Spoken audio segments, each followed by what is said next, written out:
And now a great and unlikely philosopher. Wrapping up the prosecution's opening arguments in the Senate trial of the president, the impeachment trial, House Manager Henry Hyde found inspiration in the words of an 8-year-old young boy who said that he had been caught in a fib of his own. He's a third grader. His name is William Summers.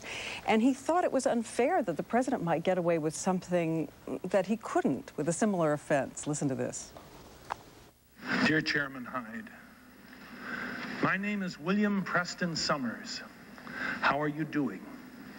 I am a third grader in room 504 at Chase Elementary School in Chicago. I'm writing this letter because I have something to tell you. I have thought of a punishment for the President of the United States of America. The punishment should be that he should write a 100-word... Joining us now, William Summers and his father, Bobby Summers. You look kind of amazed to hear your name mentioned by Henry Hyde. Were you? Uh-huh.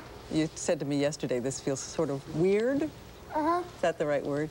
Now, let me see if I understand this. You got caught in a kind of fib. Lie. Well, a lie, all right. Let's just say the word. About what? Swimming lessons.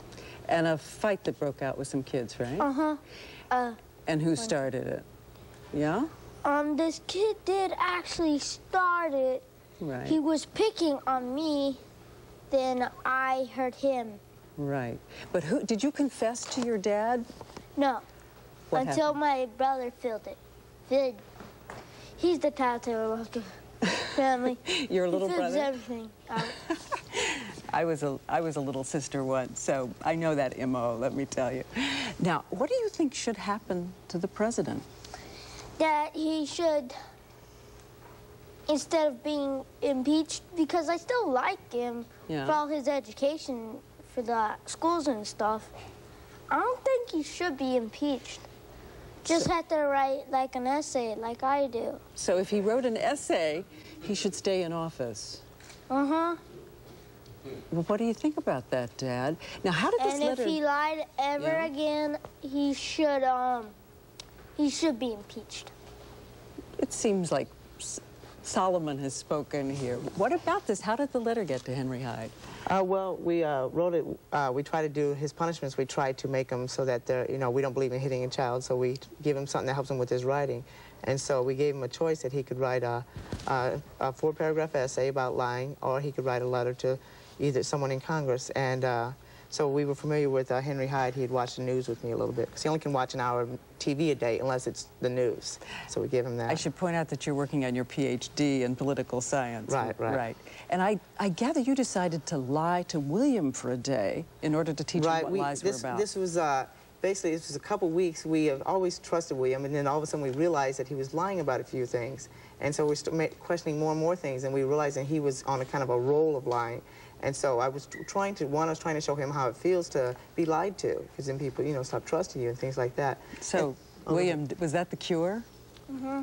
That was the cure. Did you I haven't lied since. Do you have heroes now? Who are your really big heroes? Really? Mm-hmm. They're not really real. Yeah? You got kind of superheroes? No.